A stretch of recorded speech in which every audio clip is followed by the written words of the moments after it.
ಅರುಣಾಚಲಂ ಮುಗಿಸ್ಕೊಂಡು ಪಾಂಡಿಚೇರಿಗೆ ಹೊರಟ್ವಿ. Arunachalam to Pondicherry 105 kilometres ಏನೋ ಇತ್ತು. ಅಲ್ಲಿಂದ ನಮಗೆ ಬಸ್ ಸ್ಟ್ಯಾಂಡಿಗೆ ಹೋಗಿದ ತಕ್ಷಣವೇ ಬಸ್ ಸಿಕ್ತು.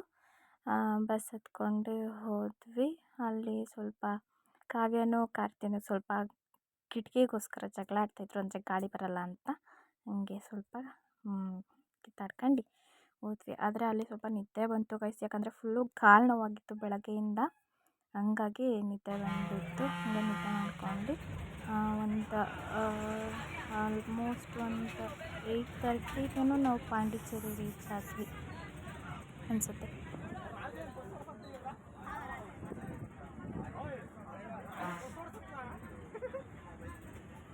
7:30 ಅನಿಸುತ್ತೆ ನಾವು ಪಾಂಡಿಚೇರಿ ರೀಚ್ ಆದಾಗ. ಹೋಗಿ ರೂಮಿಗೆ ಹೋಗಿ ಚೆಕ್ ಇನ್ ಆಗಿ ಅಲ್ಲಿಂದ ಮತ್ತೆ ಫ್ರೆಶ್ ಅಪ್ ಆಗಿ ಅಂತ ಅಂದ್ಬಿಟ್ಟು ಊಟಕ್ಕೆ ಹೋದ್ವಿ. ಊಟಕ್ಕೆ ಚಿಕನ್ 65 ತಿಂದು ಅಲ್ಲಿಂದ ಏನು ಮಾಡೋದು ಅಂತ ಯೋಚನೆ ಮಾಡಬೇಕಾದ್ರೆ ಹಂಗೆ ರಾಕ್ ಬೀಚಿಗೆ ಹೋಗಿ ಬರೋಣ ಅಂತ ಅಂದ್ಬಿಟ್ಟು ಹೋದ್ವಿ. ರಾಕ್ ಬೀಚಿನ ಕ್ಲಿಪ್ ತೊಗೊಂಡಿಲ್ಲ. ಆವಾಗ ಯಾಕೋ ಏನೋ ಫೋನ್ ಯೂಸ್ ಮಾಡಬೇಕು ಅಂತ ಅನ್ನಿಸ್ಲಿಲ್ಲ, ಹಾಗಾಗಿ ಅದ್ರದ್ದು ಏನು ವೀಡಿಯೋ ನಾನು ಮಾಡ್ಕೊಳ್ಳಲಿಲ್ಲ. ಅಲ್ಲಿಂದ ನೈಟ್ ರಾಕ್ ಬೀಚೆಲ್ಲ ಮುಗಿಸ್ಕೊಂಡು ಮತ್ತೆ ಬಂದು ಮಲ್ಕೊಂಡ್ವಿ.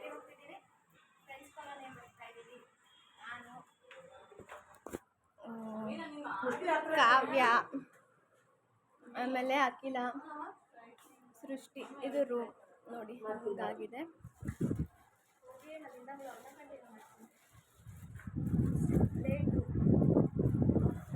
ಮತ್ತು ಮಾರ್ನಿಂಗ್ 8 o'clock ಎದ್ದು ಎಲ್ಲರೂ ರೆಡಿ ಆಗಿ ಪಾಂಡಿಚೇರಿಯಲ್ಲಿರೋ ಫ್ರೆಂಚ್ ಕಾಲೋನಿ, ವೈಟ್ ಟೌನ್ ಎಲ್ಲ ಕಡೆ ಹೋಗೋಣ ಅಂತ ಅಂದ್ಬಿಟ್ಟು ರೆಡಿ ಆಗ್ತಾಯಿದ್ವಿ. ರೆಡಿಯಾಗಿ ತಿಂಡಿ ತಿಂದ್ಕೊಂಡು ಮತ್ತೆ ಹೋದ್ವಿ ಗೈಸ್. ಚೆನ್ನಾಗಿತ್ತು, ಪಾಂಡಿಚೇರಿನೂ ಚೆನ್ನಾಗಿತ್ತು. ಬಟ್ ಅಲ್ಲಿ ಏನೂ ಜಾಸ್ತಿ ನೋಡೋ ಅಂಥದ್ದು ಏನಿಲ್ಲ, ಬರೀ ಬೀಚ್ಗಳು ಬಿಟ್ಟರೆ ಅದೇ ಸಣ್ಣ ಪುಟ್ಟ ಫೋಟೋಶೂಟ್ಸ್ಗೆ ಚೆನ್ನಾಗಿದೆ. ನಾನು ಪೊಂಗಲ್ ತೊಗೊಂಡಿದ್ದೆ, ಬೇರೆಲ್ಲ ಪೂರಿ ತೊಗೊಂಡಿದ್ರು. ಅಬೇಣ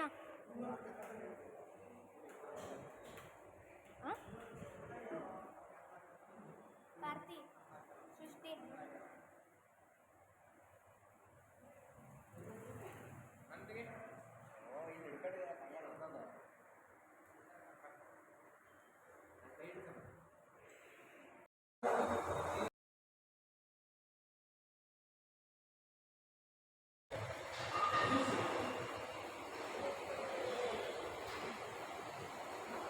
ಗೈಸ್ ನಾವೀಗ ಫ್ರೆಂಚ್ ಕಾಲೋನಿ ಆ್ಯಂಡ್ ವೈಟ್ ಟೌನಿಗೆ ಹೋಗ್ತಾ ಇದ್ದೀವಿ ಗೈಸ್.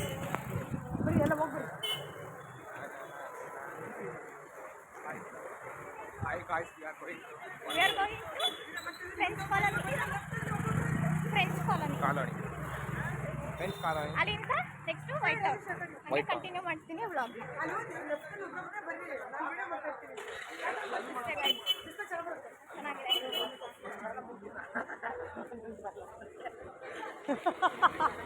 ನೋಡಿ rock beach, French colony, white town ಎಲ್ಲ ನೋಡ್ಕೊಂಡು ಬಂದಾಯಿತು. ವಿಡಿಯೋ ಕ್ಯಾಪ್ಚರ್ ಮಾಡಿಲ್ಲ ಗೈಸ್. ಇವಾಗ ಮರೀನಾ ಬೀಚಿಗೆ ಹೋಗ್ತಾ ಇದ್ದೀವಿ. ಮರೀನಾ ಬೀಚಿಗೆ ಹೋಗಿ ಅಲ್ಲಿ ಆಟ ಆಡಿ ಆಮೇಲೆ ರಾಮೇಶ್ವರಮ್ಗೆ ಹೋಗ್ತೀವಿ ಗೈಸ್. ಅದು ಪಾರ್ಟ್ 3 ವಿಡಿಯೋದಲ್ಲಿ ಬರುತ್ತೆ ಅನಿಸುತ್ತೆ. ಭಾಳ ಬಿಸಿಲು ಗೈಸ್ ಇಲ್ಲಿ, ಯಪ್ಪ ಇಲ್ಲಿ ಜನ ಹೆಂಗಿರ್ತಾರಪ್ಪ.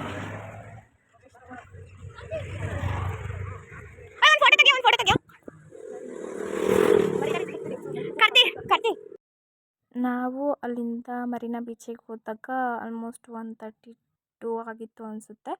ಅಲ್ಲಿಂದ ಹೋದ್ವಿ. ಬಟ್ ಅಲ್ಲಿ ಏನಂದರೆ ಆಟ ಆಡೋಕ್ಕೆ ಜಾಸ್ತಿ ಬಿಡ್ತಿರ್ಲಿಲ್ಲ, ಯಾಕಂದರೆ ಮೇ ಬಿ ಇದು ತುಂಬ ಡೀಪ್ ಇದೆ ಅನಿಸುತ್ತೆ, ಹಂಗಾಗಿ ತುಂಬ ಆಟ ಆಡೋಕ್ಕೆ ಬಿಡ್ತಿರ್ಲಿಲ್ಲ. ಏನಿದ್ರು ಫೋಟೋ ಶೂಟ್ಸು ಜಸ್ಟ್ ಹಂಗೆ ಅಲ್ಲೇ ಸ್ವಲ್ಪ ಹೊತ್ತು ಆಟ ಆಡಿದ್ವಿ ಅಷ್ಟೇ. ಒಂದು 1 hour ಆಟ ಆಡಿದ್ವಿ. ಫೋಟೋಶೂಟ್ ಮಾಡಿಸ್ತಾಯಿದ್ರು. ನನಗೆ ತುಂಬ ಇಷ್ಟ ಆಗಿದ್ದ ಪ್ಲೇಸ್ ಅಂತ ಅಂದರೆ ಈ ಮರೀನಾ ಬೀಚ್ ತುಂಬ ಇಷ್ಟ ಆಯಿತು. ಅದಾದಮೇಲೆ ಅಲ್ಲಿ ಮರೀನಾ ಬೀಚ್ ಹತ್ರ ಒಂಥರ ಪೀಸ್ ಆಗಿದೆ, ಅದು ಭಾಳ ಇಷ್ಟ ಆಯಿತು ನನಗೆ. ತುಂಬ ಚೆನ್ನಾಗಿತ್ತು, ಒಂಥರ ಎಲ್ಲ ತುಂಬ ಲೈಫ್ ಟೈಮ್ ಮೆಮೊರಿ ಆಗಿರೋವಂಥ ಈ ಟ್ರಿಪ್ಪು ನನಗೆ ಎಸ್ಪೆಷಲಿ. ಯಾಕಂತ ಅಂದರೆ ನಾನು ಆಲ್ಮೋಸ್ಟ್ ಎಲ್ಲೂ ಟ್ರಿಪ್ ಹೋಗಲ್ಲ, ಬಟ್ ಇವಾಗ ಇರೋ ಫ್ರೆಂಡ್ಸ್ ಜೊತೆಗೆ ನಾನು ಹೋಗ್ತೀನಿ ಅಂದರೆ ಐ ಆಮ್ ವೆರಿ ಬ್ಲೆಸ್ಡ್. ಯಾಕಂತ ಅಂದರೆ ನಾನು ಆಲ್ಮೋಸ್ಟ್ ಅಡ್ಜಸ್ಟ್ ಆಗಲ್ಲ ಎಲ್ಲೇ ಹೋದ್ರು. ಬಟ್ ಈ ಫ್ರೆಂಡ್ಸ್ ನನಗೆ ತುಂಬ ಕಂಫರ್ಟಾಗಿ ಫೀಲ್ ಮಾಡಿಸ್ತಾರೆ. ಏನೋ ಒಂಥರ. ಬಟ್ ಆದರೆ ನೆನೆಸ್ಕೊಂಡ್ರೆ ಬೇಜಾರಾಗುತ್ತೆ. ಯಾಕಂತ ಅಂದರೆ ಇನ್ನು 2 ಮಂತ್ಸ್ ಅಷ್ಟೇ ಗೈಸ್ ಇರೋದು ಕಾಲೇಜು. 2 ಮಂತ್ಸ್ ಬೇಗ ಹೋಗ್ಬಿಡುತ್ತೆ. ಆಮೇಲೆಲ್ಲ ಅವ್ರವ್ರು ಬ್ಯುಸಿಯಾಗಿ ಹೋಗ್ಬಿಡ್ತೀವಿ. ಆಮೇಲೆ ಮರೀನಾ ಬೀಚಿಂದ ಬಂದು ರೂಮ್ ಚೆಕ್ಔಟ್ ಆದ್ವಿ. ಚೆಕ್ಔಟ್ ಆದಮೇಲೆ ಇಲ್ಲಿಂದ ರೈಲ್ವೆ ಸ್ಟೇಷನ್ಗೆ ಹೋಗ್ಬೇಕಿತ್ತು. ರೈಲ್ವೆ ಸ್ಟೇಷನ್ಗೆ ಹೋಗೋಕ್ಕೆ ಅಂತ ನಿಮಗೆ ಆಟೋ ನೋಡ್ರಿ ಹೆಂಗಿದೆ ಇಲ್ಲಿ ಆಟೋನೇ ಡಿಫ್ರೆಂಟು ಒಂಥರ, ಆದರೆ ಚೆನ್ನಾಗಿತ್ತು ಆಟೋ. ಅಲ್ಲಿಂದ ಬಂದು ನಾವು ರೈಲ್ವೆ ಸ್ಟೇಷನ್ನಿಗೆ ಅಂತ ಹೋದ್ವಿ. ನೆಕ್ಸ್ಟ್ ರಾಮೇಶ್ವರಂ ಹೋಗಬೇಕಿತ್ತು. ರಾಮೇಶ್ವರಂ ವಿಡಿಯೋ ಮಾಡಿಲ್ಲ ನಾನು, ಅಲ್ಲಿಂದ ಮಾಡೋಕ್ಕಾಗಲಿಲ್ಲ, ಹಂಗಾಗಿ ಸಾರಿ ಫಾರ್ ದಟ್. ಆದರೆ ಇದು ಮಾತ್ರ ಚೆನ್ನಾಗಿತ್ತು. ಪಾಂಡಿಚೇರಿ ರಾಮೇಶ್ವರಮಲ್ಲಿ ಇನ್ನೊಂದು ಸ್ಟೋರಿ ನೀಡಿತ್ತು, ಅದನ್ನು ಹಂಗೆ ಹೇಳ್ತೀನಿ ನೋಡಿ. ಸ್ವಲ್ಪ ಚೆನ್ನಾಗಿತ್ತು. ಬಟ್ ಈ ಆಟೋಗಳು ಇಲ್ಲಿಂದ ಲೈಫ್ ಸ್ಟೈಲ್ ಎಲ್ಲ ಒಂಥರ ನನಗೆ ತುಂಬ ಇಷ್ಟ ಆಯಿತು. ಬಟ್ ಬಿಸಿಲು ಒಂದು ನನಗೆ ಇಷ್ಟ ಆಗಲಿಲ್ಲ ಅಷ್ಟೇ. ಭಾಳ ಚೆನ್ನಾಗಿತ್ತು. ಸಾರಿ, ರೈಲ್ವೆ ಸ್ಟೇಷನ್ ಅಲ್ಲ, ಬಸ್ ಸ್ಟ್ಯಾಂಡಿಗೆ ಬಂದು ಇಲ್ಲಿಂದ ಮತ್ತೆ ಬಸ್ನ ಹತ್ತಿ ಅಲ್ಲಿ ರೈಲ್ವೆ ಸ್ಟೇಷನ್ ಹತ್ರ ಸ್ಟಾಪ್ ಇದೆ. ಅಲ್ಲೇ ರೈಲ್ವೆ ಸ್ಟೇಷನಿಗೆ ಹೋದರೆ ಅಲ್ಲೇ ಸ್ಟಾಪ್ ಕೊಡ್ತಾರೆ ಬಸ್ಸು. ಅಲ್ಲಿಂದ ಟ್ರೈನಿಗೆ ಹೋಗಬೇಕಿತ್ತು. ನಮಗಿದ್ದಿತ್ತು ಟ್ರೈನು 8:40ಗೆ ಒಂದಿತ್ತು, 8:45ಗೆ ಒಂದಿತ್ತು. ಅದಕ್ಕೆ ಅಲ್ಲೋಗಿ ವೆಯ್ಟ್ ಮಾಡಬೇಕಿತ್ತು. ಇನ್ನೂ ತುಂಬ ಟೈಮ್ ಇತ್ತು. ಹಂಗಾಗಿ 8:40 ಟ್ರೈನು. 8:40 ಟ್ರೈನಿಗೆ ಹೋಗೆಲ್ಲ ಕೂತಿದ್ವಿ.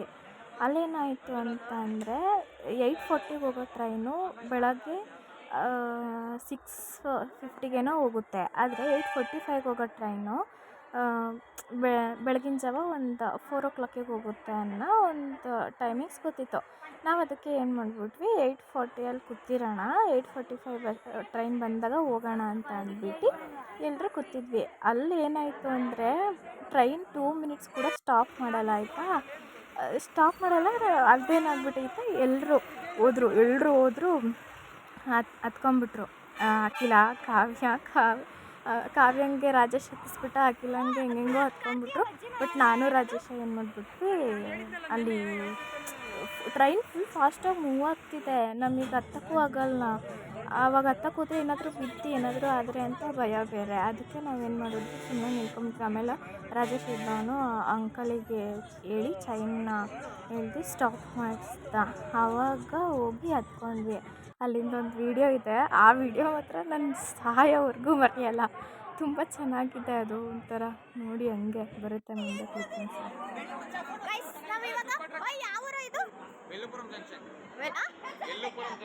ವೆಲ್ಲುಪುರಂ ಜಂಕ್ಷನಲ್ಲಿ ಇದ್ದೀವಿ ನಾವು. ಕಾಫಿಯನ್ನು ಕುಡಿತಿದ್ದೀವಿ ಗಾಯ್ಸ್.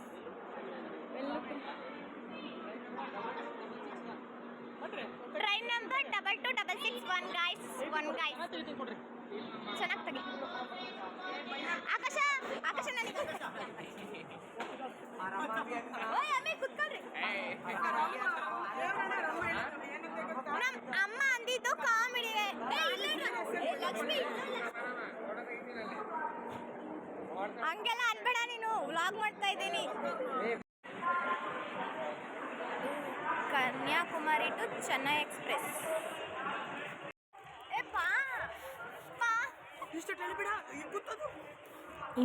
ಅಲ್ಲಿ ರೈಲ್ವೆ ಸ್ಟೇಷನಲ್ಲಿ ಕೂತಿರ್ಬೇಕಾದ್ರೆ ಅಖಿಲ ನಾನು ಎಲ್ಲ ಸುಮ್ಮನೆ ರ್ಯಾಂಡಮಾಗಿ ಕೂತಿದ್ವಿ. ಅಲ್ಲಿ ಯಾವುದೋ ಒಂದು ಅಣ್ಣ ಏನೋ ಬೀಳ್ಸ್ಕೊಂಡು ಹೋದ್ರು. ಬಟ್ ಅದು ಡಸ್ಟ್ಬಿನ್ ಕವರು. ಅವಳು ಏನೋ ಪರ್ಸ್ ಬೀಳ್ಸ್ಕೊಂಡು ಹೋಗ್ಬಿಟ್ಟಿದ್ದಾರೆ ಅಂದ್ಬಿಟ್ಟು ಹೆಲೋ ಎಕ್ಸ್ಕ್ಯೂಸ್ ಮೀ ಅಂತ ಜೋರಾಗಿ ಕೂಗ್ಬಿಟ್ಲು. ಅದು ಆ ಟೈಮಲ್ಲಿ ಹೆಂಗೆ ನಗು ಬಂತು ಅಂದರೆ ಅವಳು ಮಾಡಿದ ಎಕ್ಸ್ಪ್ರೆಷನ್ ನನ್ನ ಹತ್ರ ಇಲ್ಲ ವೀಡಿಯೋ. ಅದು ಬೇರೆನೇ ಲೆವೆಲಲ್ಲಿತ್ತು. ಭಾಳ ನಗು ಇತ್ತು ಅದು. ಏನ್ರಿ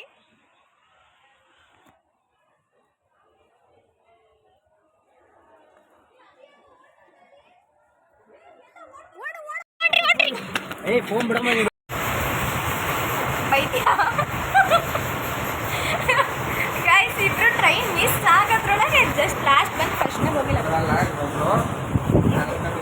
ಅವ್ರು ಹತ್ಕೊಂತಿದ್ದ, ನನಗೆ ಓಡೋಕ್ಕಾಗಿಲ್ಲ ಅಂತ ಡೈರೆಕ್ಟಾಗಿ ಹೇಳ್ತಿಲ್ಲ. ಡೈರೆಕ್ಟಾಗಿ ಹೇಳಿದ್ರೆ ನನಗೆ ಬೇಜಾರಿಲ್ಲ. ದೇವರೊಳಗೂ ಇವತ್ತು ಜಸ್ಟ್ ಮಿಸ್ ಆಗಿದ್ದೀನಿ. ಇದಂದ್ರೆ ಲೈಫ್ ಟೈಮ್ ಮೆಮೊರಿ. ಹೆಂಗಾಗ್ತೈತೆ ಎಕ್ಸ್ಪೀರಿಯನ್ಸ್ ನಿಂಗೆ ಸರಿಯಾಗಿ ಬೈಕಂತಿರ್ತೀಯಲ್ಲ ಮತ್ತೆ ಅಷ್ಟೇ. ನೋಡಿ ನಗಾಡು ಸ್ವಲ್ಪ, ನಗಾಡು ರಾಜೇಶ. ಯಪ್ಪ ದೇವ್ರು. ಇದು ನೆಕ್ಸ್ಟ್ ಡೇ ಅಂದರೆ ರಾಮೇಶ್ವರಮಿಗೆ ಹೋಗಿ ರೂಮೆಲ್ಲ ಚೆಕ್ ಇನ್ ಆಗಿ ಬೆಳಗ್ಗೆನೇ ನಾವು ಮತ್ತೆ ಬೀಚ್ ಹತ್ರ ಹೋಗಬೇಕಿತ್ತು, ಅಂದರೆ ಅಗ್ನಿತೀರ್ಥ. ಅಲ್ಲಿ ಹೋಗಬೇಕಾದ್ರೆ ಸ್ವಲ್ಪ ಕ್ಲಿಪ್ಪಿಂಗ್ಸ್ ಹಂಗೆ ಸನ್ರೈಸ್ ಆಗೋದನ್ನೆಲ್ಲ ನೋಡಿದ್ವಿ, ಖುಷಿ ಆಯಿತು. ಇಂಥ ಫ್ರೆಂಡ್ಸ್ ಲೈಫ್ ಟೈಮಲ್ಲಿ ಹಿಂಗೆಲ್ಲ ಒಂದು ಎಕ್ಸ್ಪೀರಿಯೆನ್ಸ್ ಮಾಡಬೇಕು. ತುಂಬ ಚೆನ್ನಾಗಿ ಇತ್ತು ಈ ನಮ್ಮ ಈ ಟ್ರಿಪ್ಪು. ತುಂಬ ಅಂದರೆ ತುಂಬ ಚೆನ್ನಾಗಿತ್ತು, ತುಂಬ ಮೆಮೊರೇಬಲ್ಸ್, ತುಂಬ ಅಂದರೆ ತುಂಬ ಮೆಮೊರಿ ಕೊಟ್ಟಿದೆ ನನಗೆ. ಚೆನ್ನಾಗಿತ್ತಪ್ಪ. ನಾನು ತುಂಬ ಪದೇ ಪದೇ ಹೇಳ್ತೀನಿ ಅಂತ ಬೇಜಾರಾಗಬೇಡ್ರಿ, but I am very blessed for these friends and this friendship. I am truly very blessed kid ಅಂತಲೇ ಹೇಳ್ಬೋದು.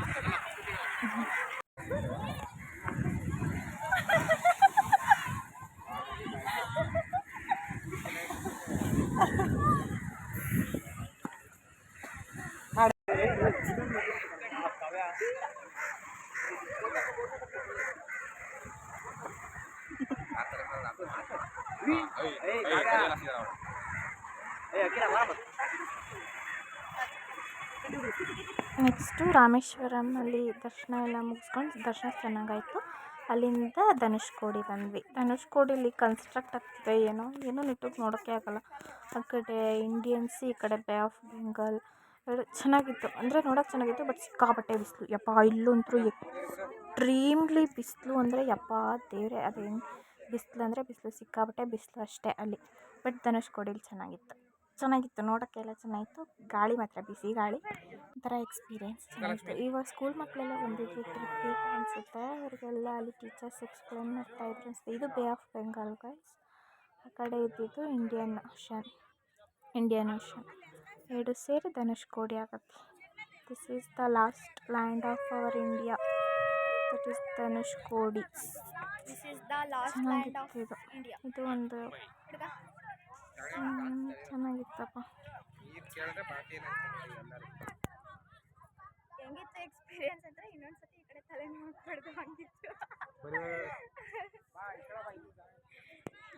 ಅಲ್ಲಿಂದ ಮತ್ತೆ ನಾವು ಸೀದಾ ಹೋಗಿದ್ದೆ ರೈಲ್ವೆ ಸ್ಟೇಷನ್ಗೆ. ಅಲ್ಲಿ ರಾಮೇಶ್ವರಂ ರೈಲ್ವೆ ಸ್ಟೇಷನಿಗೆ. ಅಲ್ಲಿಂದ ನೀಟಾಗಿ ಪಮ್ಮಂ ಬ್ರಿಡ್ಜ್ ನೋಡಿದ್ವಿ. ಪಮ್ಮಂ ಬ್ರಿಡ್ಜ್ ನೋಡ್ತಾ ಹಂಗೆ ಬಂದಿದ್ದೆ ನಾವು ಮಧುರೈಗೆ.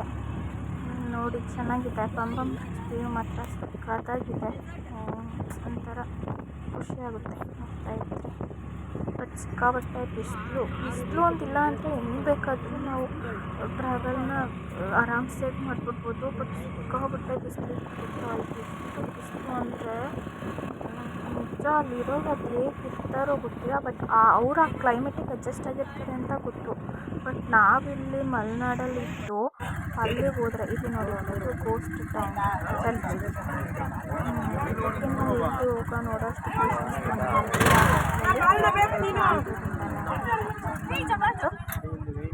ಅಲ್ಲಿಂದ ಬರ್ತಾ ಇವೆಲ್ಲ ಫುಲ್ಲು ಡೆಸರ್ಟ್ ಥರನೇ ಫೀಲ್ ಕೊಡ್ತಿತ್ತು. ಚೆನ್ನಾಗಿತ್ತು, ಆದರೆ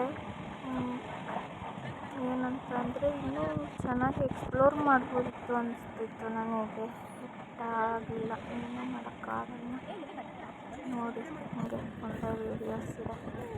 ಇದೆಲ್ಲ ಒಂದು ಮೆಮೊರೀಸ್ ಗೈಸ್.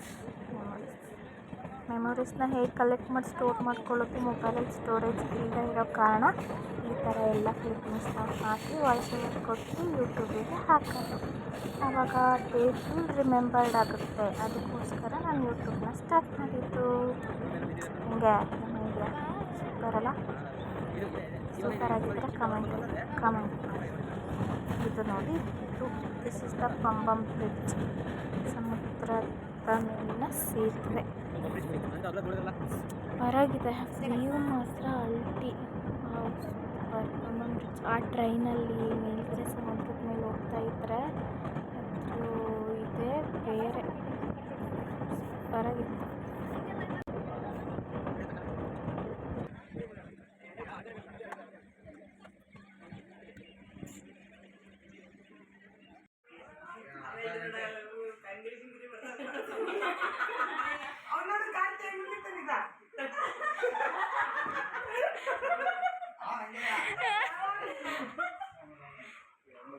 ಇದೆಲ್ಲ ಉಗ್ರ ಪ್ರಭಾವ ಇದೆಲ್ಲ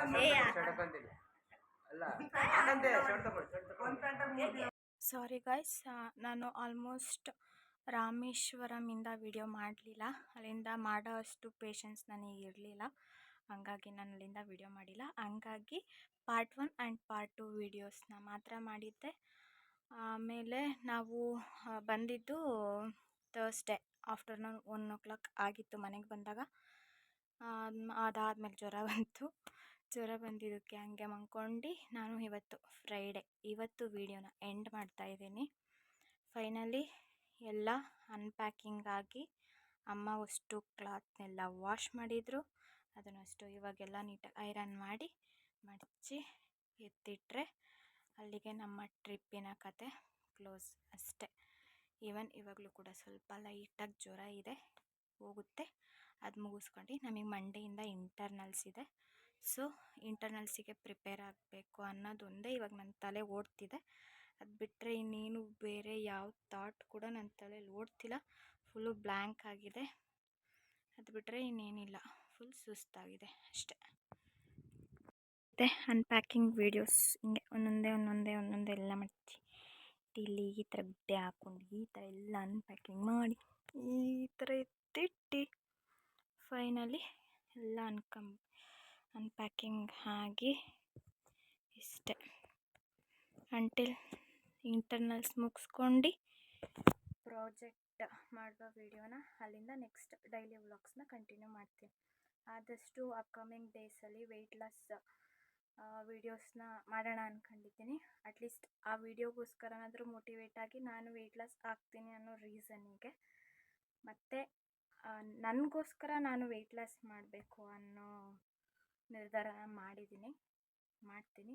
ಅಪ್ಕಮಿಂಗ್ ಡೇಸಲ್ಲಿ ಅದನ್ನು ನೋಡುವ. ವೀಡಿಯೋಸ್ ಆದಷ್ಟು ಮಾಡೋಕ್ಕೆ ಟ್ರೈ ಮಾಡ್ತೀನಿ. ಅಲ್ಲಿವರೆಗೂ ಹೀಗೆ ಸಪೋರ್ಟ್ ಮಾಡ್ತಾಯಿರಿ. Keep watching and subscribe, like, comment, share. Thank you for watching my videos. Stay guys.